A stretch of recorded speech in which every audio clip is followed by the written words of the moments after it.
नमस्ते दोस्तों। आज के इस क्लास में हम देखेंगे साइकोलॉजी के अति महत्वपूर्ण 10 प्रश्न जो बार बार एग्जाम में पूछे गए हैं एवं REET exam and first grade एवं सेकंड ग्रेड के लिए बहुत महत्वपूर्ण है। आपका 1 नंबर प्रश्न है, शिक्षक को ज्ञान होना चाहिए। उसमें आपका ऑप्शन ए है अध्यापन विषय का, बी बाल मनोविज्ञान का, सी शिक्षा संहिता का और डी अध्यापन विषय एवं बाल मनोविज्ञान का। तो इसमें प्रश्न क्या है, शिक्षक को किस चीज का ज्ञान होना चाहिए दोस्तों। तो आपका ऑप्शन डी है, इसमें जो क्या है राइट आंसर हो जाएगा। ऑप्शन नंबर डी क्या है, अध्यापन विषय के साथ है जो बाल मनोविज्ञान है इसके बारे में क्या है, शिक्षक को अध्यापक क्या है ज्ञान होना चाहिए। तो इसमें जो आपका राइट आंसर होगा वो क्या हो जाएगा, ऑप्शन नंबर डी हो जाएगा, अध्यापन विषय एवं बाल मनोविज्ञान का। आपका नेक्स्ट क्वेश्चन, डाल्टन शिक्षण विधि का विकास किसने किया। डाल्टन शिक्षण विधि है इसका जो विकास किया था वो किसने किया था। आपका ऑप्शन ए प्रोवेल, बी W.H.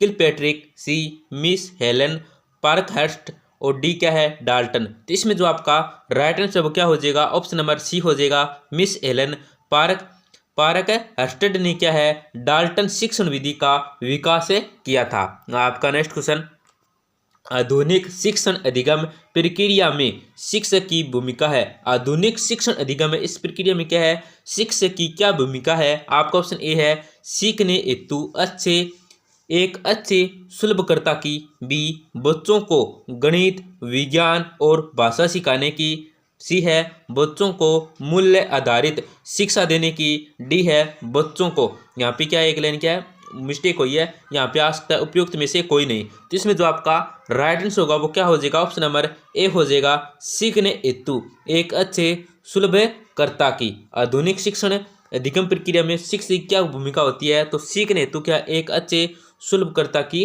भूमिका होती है। तो दोस्तों क्लास में आगे बढ़ने से पहले आपसे एक छोटी सी गुजारिश करेंगे, क्लास को लाइक और चैनल को सब्सक्राइब कर दीजिए जिससे आपको रोजाना टॉप साइकोलॉजी के महत्वपूर्ण प्रश्न देखने को मिलेंगे। इसके साथ ही आपको राजस्थान जीके के अति महत्वपूर्ण प्रश्नों की क्लास देखने को मिलेगी, एक क्यूज भी देखने को मिलेगी। इसके साथ ही आपको संस्कृत की भी क्लास देखने को मिलेगी। आपका नेक्स्ट क्वेश्चन है, प्राथमिक कक्षा के बालकों के लिए शिक्षण की उपयुक्त विधि है।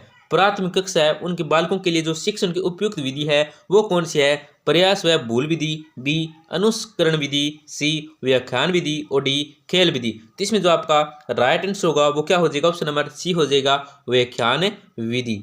आपका नेक्स्ट क्वेश्चन, खेल शिक्षण विधि के प्रतिपादक कौन है। तो आपका क्वेश्चन है सुकरात, बी प्रोवेल, सी किलपैट्रिक और डी अरस्तु। तो इसमें जो आपका राइट आंसर है वो क्या हो जाएगा, ऑप्शन नंबर बी हो जाएगा, प्रोवेल। खेल शिक्षण विधि के जो प्रतिपादक थे वो कौन थे, तो ऑप्शन नंबर बी हो जाएगा, प्रोवेल थे। आपका नेक्स्ट क्वेश्चन, आपकी कक्षा में एक बच्चा रोज आपको परेशान करने के लिए अप्रासंगिक प्रश्न पूछता है, आप क्या करेंगे। आपकी कक्षा में आप एक अध्यापक हैं और आपकी कक्षा में एक बच्चा है, वो क्या है रोज आपसे क्या है अप्रासंगिक प्रश्न पूछता है, तो आप क्या करेंगे। आपका ऑप्शन ए है प्रधानाचार्य से शिकायत करेंगे, बी उसे डांटेंगे, सी उससे बातचीत करेंगे और डी क्या है उसके माता पिता के से शिकायत करेंगे। तो इसमें जो आपका राइट आंसर है वो क्या हो जाएगा, ऑप्शन नंबर सी हो जाएगा, उससे बातचीत करेंगे और उससे क्या है पूछेंगे कि आप इस तरह के प्रश्न क्यों पूछते हो, क्यों क्या मतलब है आपका इस तरह से प्रश्न पूछने का, कुछ और भी आप उससे क्या बातचीत में पूछे सकते हो।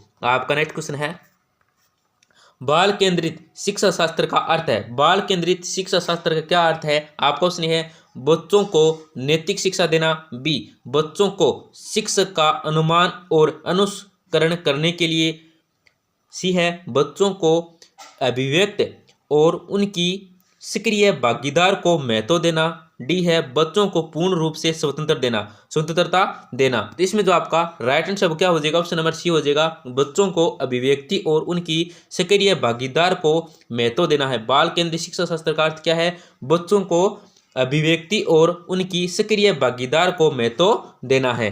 आपका नेक्स्ट क्वेश्चन, मानव बुद्धि एवं विकास की समक्ष शिक्षक को खालिस्तान के योग्य बनाती है। मानव बुद्धि एवं क्या है विकास की समक्ष शिक्षक को क्या है खालिस्तान योग्य बनाती है। आपका ऑप्शन है निष्पक्ष के रूप से अपने शिक्षण अभ्यास, बी है शिक्षण के समय शिक्षार्थियों के स्वयंों पर नियंत्रण बनाए रखने, सी है विविध शिक्षार्थियों के शिक्षण के बारे में स्पष्टता। और डी क्या है, शिक्षार्थियों को यह बनाने के वह अपने जीवन में कैसे सुधार कर सकते हैं। तो इसमें जो आपका राइट आंसर होगा वो क्या हो जाएगा, ऑप्शन नंबर सी हो जाएगा, विविध शिक्षार्थियों के शिक्षण के बारे में स्पष्टता।